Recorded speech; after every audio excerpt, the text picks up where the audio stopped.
This is Carl at National RV Detroit, and I'm going to be walking you through this beautiful Autumn Ridge Model 27 RLI. It's the StarCraft, obviously. Okay, I'm on the door side of the trailer. I'm working my way towards the rear. Okay, right around the corner here, I want you to see that there's a quick connect for an LPOs. That's to hook up a grill or any kind of a low pressure gas appliance you want. It's pretty self-explanatory. It's got a valve on it there. You would turn that forward, you put the nail in there and just let it go and it locks it in place. Okay, you've got scissor type stabilizers. They use a crank or a 3/4 inch socket. A 3/4 inch socket on the end of a drill. That's probably the most common way now. This, you have a long or wide power awning with LED strip. Regular fold out steps.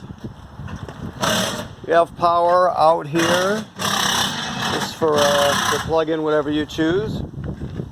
Down here, this is just a hookup for a solar panel. If you were going to buy a solar panel to charge the battery, you would plug it in right there. This solar panel will not run the trailer, of course. It's just to charge the battery. Let me take the cover off here so you can see the tanks. Okay, so let me come back over here for a second. This crank here is the crank for your stabilizer jacks, the larger one.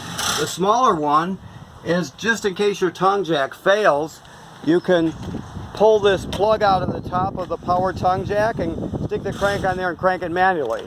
Okay, it's your power tongue jack. You have two 30-pound LP tanks. All right, a deep cycle marine battery. Your hitch is a Husky centerline weight distribution hitch with a built-in sway control. It's a very good hitch, and we're going to show you how to use it when you pick your trailer up, obviously, but you can always refer back to their website and follow the link to their hookup videos if you ever need to refresh your memory the few times you use it. But that's a really good hitch. It's got built-in sway control. Alright, so this is the water station here. Now, this right here is just a sprayer. You get a coiled hose with a sprayer on it that you just plug in there, and you can hose down whatever you choose with it. This is your city water hookup right here. You're just going to put the hose on there. I hope you can see this okay. It's kind of hard with the sun. This is just a cell phone. So you can also operate the water pump from out here with this switch, and that's just a light. So you can see that's all it does. That light switch there. Now, if you see this drawing here with this lever in this position, this valve in that position, that's just regular city water. You're going to put the hose on there and turn it on, and you're pressurized, ready to go. Now, if you were to turn it like this, it will actually fill up your fresh water tank. You have an onboard fresh water tank in case you're camping in a place that does not have city water. There's no plumbing on the campsite, so you would fill your water tank up ahead of time. You can do it this way, or I'm going to walk you back around to show you the other way also. But if you already have a hose on here, you can do it that way. But let me put this back here. There's also another. I hope there's another one. After I walk all the way back here, I should have really looked. Uh-oh. Let's keep going. Okay, so here's the other way to fill it up. You can use this right here. They both do the same thing, just two different ways to get water into your fresh water tank. Okay? All right. I'm glad I found that, because I would look pretty darn foolish if I said it was there and it wasn't. So, okay. Also, there's a spare key for it, obviously, but also this is a black tank flush. Let me talk to you about that. Okay, so we've just dumped the tanks here because we're water testing it for you. So basically, you're going to hook your hose onto here. You're going to put the other end of the dump station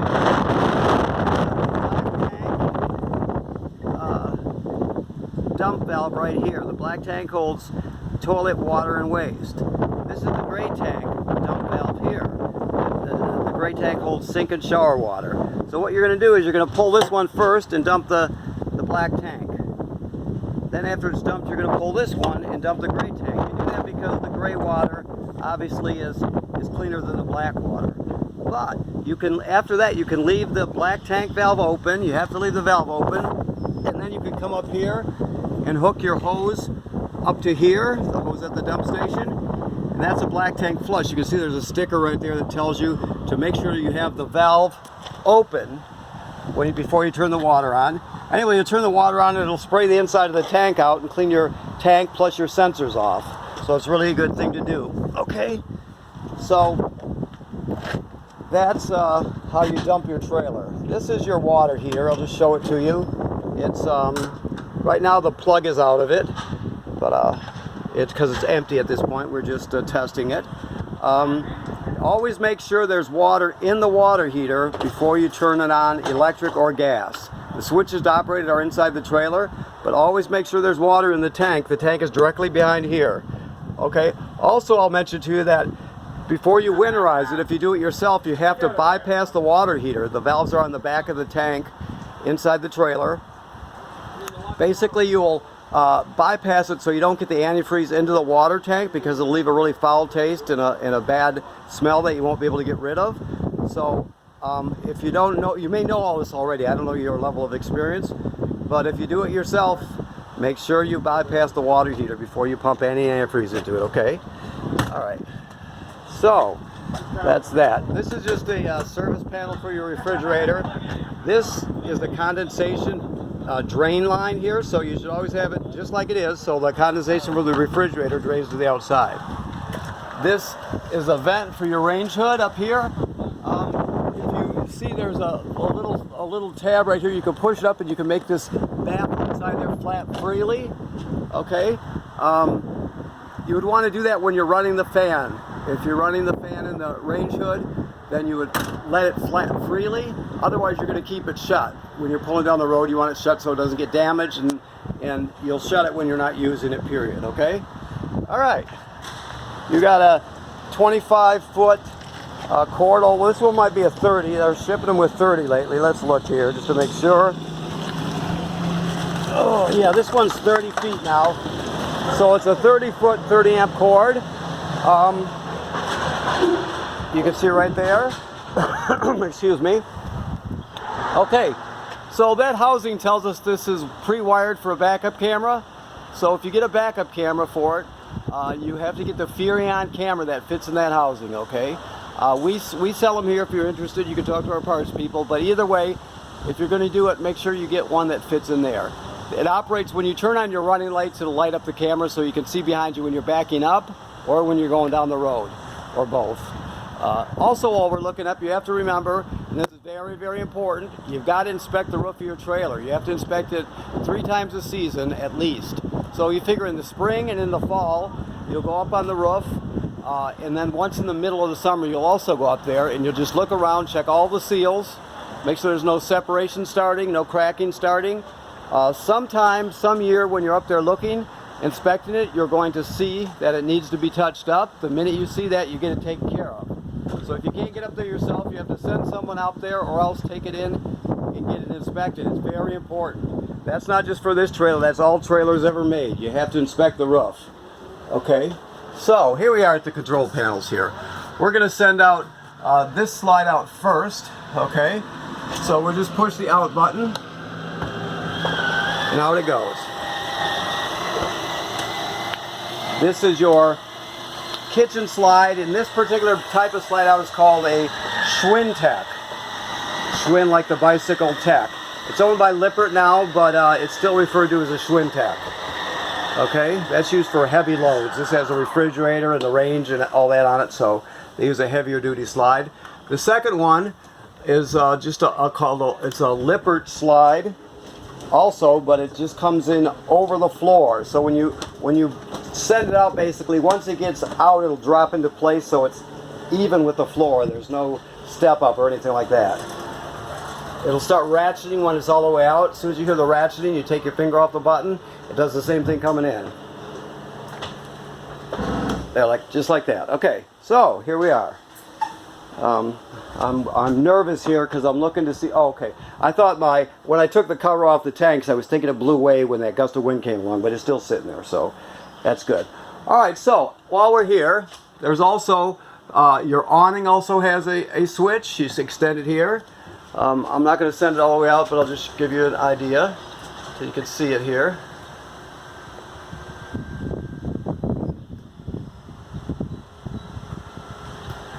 You can see the awning arm going out right there in the window. Okay, so there it is. So you're just going to roll it out till you see the awning tube. It goes out 8 feet. The thing to remember is you never leave the awning out unattended, because it builds up a lot of pressure inside the or underneath the awning if the wind whips up, and it can damage it in an instant. So you always bring it in when you're not at the campsite. Okay, so these are just lights here, and these are your monitors. So the battery is charged. You can see all the lights lit up. Always check it when you're not plugged in though. Fresh water is empty. We just dumped it. The black water is empty. We just dumped it. You can see it graduates up in I'm sorry, let me get the camera over there. It graduates up in 1/3 increments as it fills. Once you get past 2/3, you're going to have to start thinking about the dump in the tank. Okay, and the gray tank is also empty. Okay, but like I said, it'll graduate up in 1/3 increments to light up. This one that says DSI fault, it has to do with the water heater. I said it runs on gas or electric, but I meant to say it runs on gas, but it's electric ignition on it. Okay, so to light it on gas, you just do this. If that light was to go out, it means it faulted, it didn't light, so you would just shut it off and turn it back on to run through the cycle again. Always make sure there's water in the tank before you turn it on. And I mentioned that you have an onboard tank for fresh water. There's the pump to operate it right there. You'll also use that same pump for winterizing. Now the panels are on, but I just want to show you here. I'm going to go into the bathroom and show you. If you see down here, there's a panel. It's got a screw here and a screw there. All the screws are number 2 square-headed screws. So if you don't have one, you need a screwdriver or a drill attachment, a bit. But anyway, if you were to take those 2 screws out, the water pump would be under there. There's a winterizing hose on it, right, with a valve, basically. So when you turn the valve into normal camping position, it will draw water from the fresh water tank. The water pump will. But if you turn it the other way, it'll draw through that hose. So what you would do is take the other end of the hose and you would put it into a gallon of antifreeze you have sitting right here. This trailer will take 2 gallons. You turn on your water pump and you draw it right into your system through that hose. All right.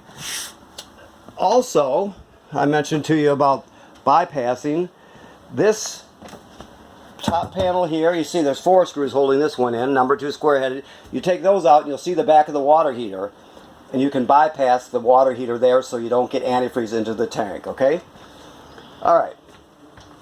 So I think that covers our everything that's on this wall here, this cupboard end. All right. So if we go down a little bit, this device here is the power converter. What it does, it converts 110 AC to 12 volt DC. So you can see that on this side you've got regular household type circuit breakers. That's 110 AC and they're also labeled. Okay. Then it converts the power down to 12 volt DC. Those are actual fuses there, 12 volt fuses. Now everything that can run on 12 volt DC in this trailer does. Some things have to be AC power, like the microwave or the air conditioner, things like that, but all the motors and the lights and everything are all DC power. Okay, so if these ever blow, they'll actually light up and you can see it through this perforated plastic here, just so you would know that. Also, this is a battery tender, so it'll sense how much energy your battery needs, and as long as you're plugged in to shore power, it'll keep your battery charged up. Okay, so it does both those things. There's a fan in there. You can hear it running when there's a load put on it. That's normal. It just turns on and off to cool it down. All right. So your refrigerator is a Dometic gas absorption refrigerator. Because it's gas absorption, first of all, it can run on gas, so you can light it on gas to run it. Second of all, you have to remember it takes longer to reach operating temperatures than a regular refrigerator. So if you can, start it the day before, but at least give it 6 or 8 hours, if not, to get it cooled down. Okay. So this is how it works. There's just 2 buttons here. This is on and off, so that's on. All right. Right now it's on auto. Auto means electric. The reason they call it auto is because it automatically searches for electricity, and if it can't find it, it'll automatically switch to gas. So therefore, if you're camping in the middle of the night, you have a power outage, it'll automatically switch over to gas so you don't spoil your food. Now you can run it dedicated to gas just by pushing the button like that. If this check light comes on, it means it faulted, it didn't light. If that ever happens, you just shut it off and turn it back on, and it'll cycle through again. Okay? But normally you're just going to have it on auto like that. Very simple. Let me turn the light back on here. So, there's one other thing you have to know about this refrigerator, and that is the thermistor. So you can see over here, there's a clip over here, right, with a wire going to it. On the end of the wire is a cylinder. It's inside that clip. If you look at the sticker here, the higher you go with it, the cooler it gets. So you're always going to have this up as high as it goes. The only time you'll ever have to back it off is if it's cold outside and you see it frosting up a bit. You can back it down a little bit, but generally speaking, you're going to have it up all the way. All right, and that's really all you have to know about it. Now, the range. I think I shut the gas off. I think. Oh no, it's on. So right there, you just spark it and it lights. You turn the sparker clockwise. Turn whatever burner you want on, or all of them, spark it clockwise. Now the oven is a little different. There's a pilot light on it, and the pilot light is way back here. It's the bottom here, but it's all the way to the back. You can sort of see where I'm pointing. All right, and I just want to check something here. Okay, so this one has to be lit with a grill lighter. The reason you use a grill lighter is because the neck on it's longer. You can reach back there. So all you do is you come up here and you put the oven knob to pilot, right? And then, to pilot. Then you depress it and hold it. While you're holding it, you'll take a lighter and light the pilot light that's back there. After it lights, you're still holding this, and you hold it for another 10 or 15 seconds to heat it up. Then you go to whatever operating temperature you want. And it works like a regular oven, of course. But then when you shut it off, obviously the flame goes off, but so does the pilot light. So you have to relight the pilot light each time you use the oven. All right, moving along.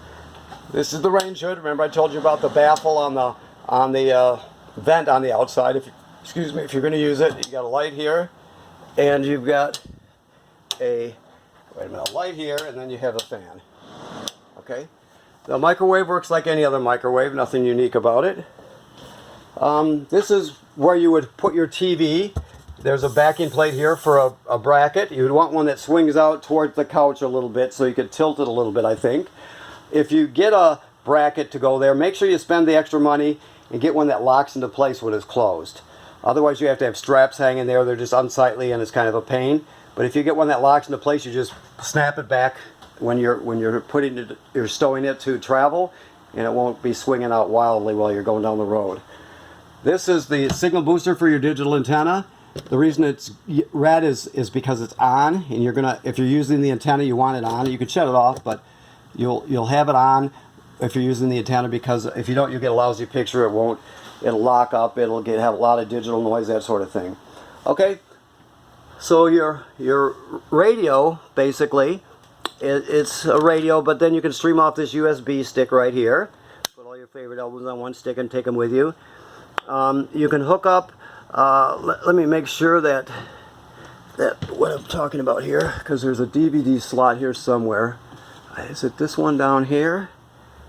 I hope it is, because I'm trying to get an understanding here. Yes, looks like it fits right in there. Although I can't swear to it 100%, and I don't have a DVD to stick in there for you. But as you can see, it does play DVDs. And it should have Bluetooth also, even though, let me just go through the modes here, and we'll find out here. Alright,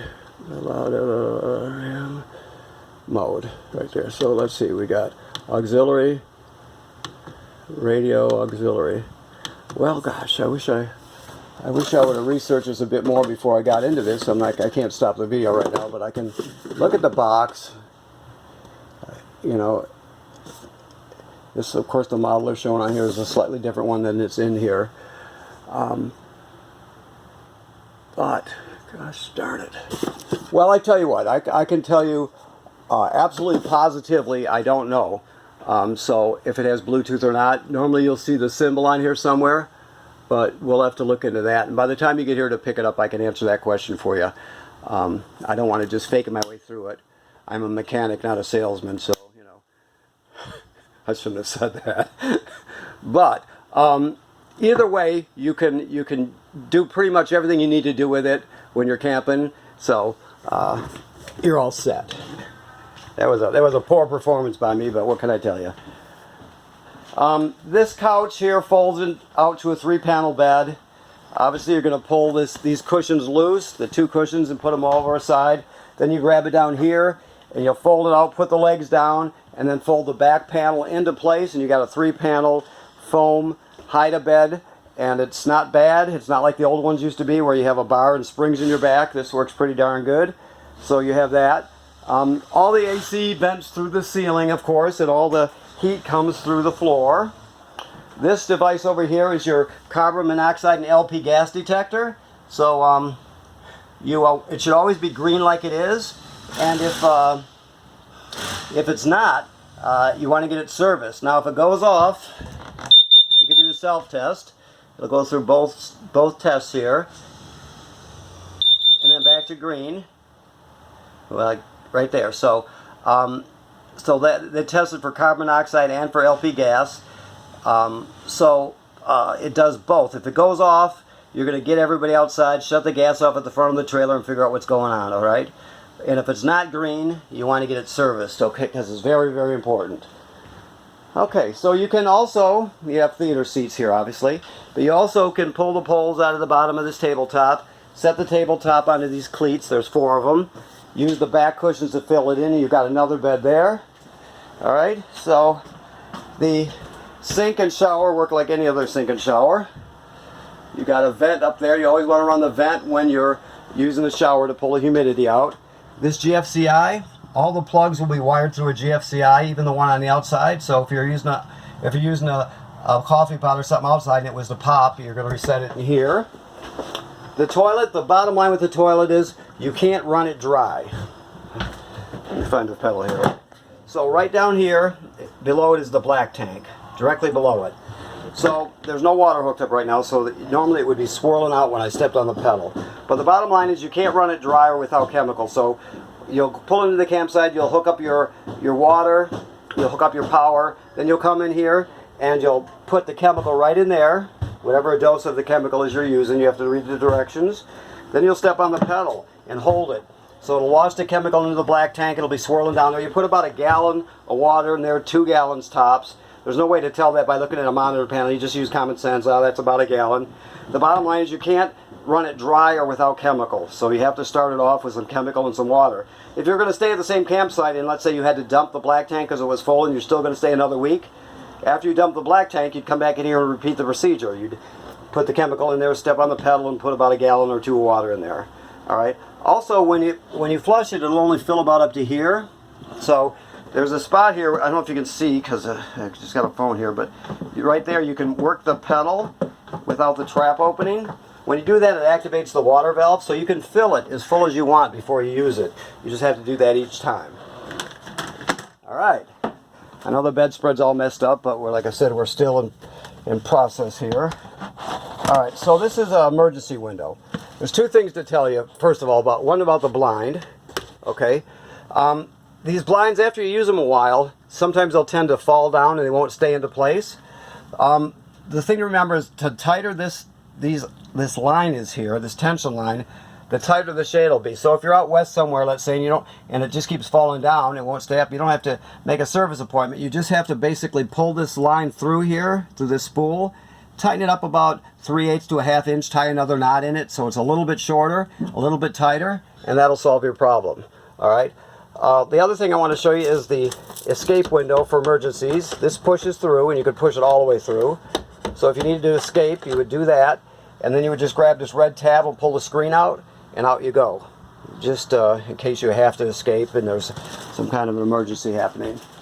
All right, and here they have a backer plate here for another TV. Let me back up so you can see where we're at here. Okay, here's the window. And you would hook up to a signal here, power here, and of course you'd want a bracket that swings this way towards the bed. But like I said, if you can, spend the extra money and get one that locks closed or in the stowed position, so you don't have to use a strap to hold it in place. Like I said, they're unsightly and they're going to be hanging there. It's just not a clean install. All right, and you have a little bit of storage under the bed, of course, like a foot locker. You got a sliding door here. I know the camera work is very up close and it's hard for you to see what I'm talking about, but I can't keep backing up. I mean, I could, but it would take me forever to do this. So please bear with me. But the bottom line is, I think, first of all, I think we've covered everything. If you ever want to, you can get a power vent to put in here. You can have that installed, and it will help cool down your trailer when you don't quite need the air conditioner. Also, you can get vent covers that go over these, and basically it'll allow you to open the vent during the rain, and when you have it in storage you can have air flowing through. So it's a good thing. Those are two options. So basically I think I've covered everything. I want to say one more time that or one time anyway, that you can basically get information. You have this packet over here in the corner. Every appliance in here has its own manual, so you can learn that way. You can go to manufacturers' videos and websites to learn about all the appliances, everything you need to know. But most importantly, like I told you, you have to inspect your roof, minimum of 3 times a season. Always bypass your water heater, okay? And so those are the most important things I could tell you also, all right? So I want to thank you for purchasing this trailer from National RV Detroit. We'll work with you a bit when you come in here to pick it up. We can answer some questions then. Also, like I said, there's all kinds of resources out there. And if you have any issues at all with it, you let us know, and we'll set up an appointment and we'll work with you on that, okay? So thanks a lot, and thanks for your time.